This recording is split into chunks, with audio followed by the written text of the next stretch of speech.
రంగక్షేత్రమున పురంజయుడు ముక్తి నొందుట. అగస్త్యుడు మరల అత్రిమహర్షిని గాంచి, ఓ మునిపుంగవా, విజయమందిన పురంజయుడు ఏమి చేసెనో వివరింపు మని అడుగగా అత్రిమహాముని ఇట్లు చెప్పిరి. కుంభసంభవా, పురంజయుడు కార్తీక వ్రతాచరణ ప్రభావము అసమాన బలోపేతుడై అగ్నిశేషము శత్రుశేషము ఉండకూడదని తెలిసి తన శత్రురాజులనందరినీ ఓడించి నిరాటకమ్ముగా తన రాజ్యమును ఏలుచుండెను.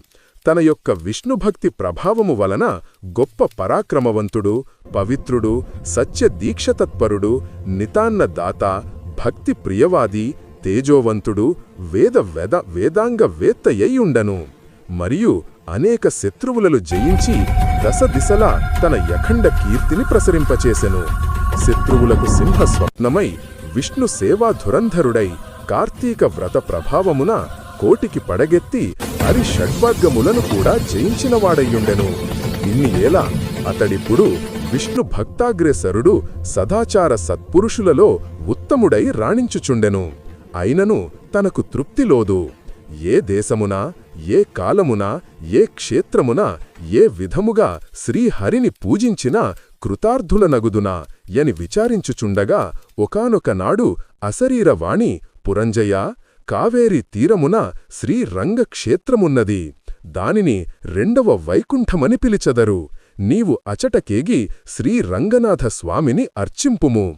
నీవీ సంసార సాగరమున దాటి మోక్ష ప్రాప్తి నొందుదువు అని పలికెను.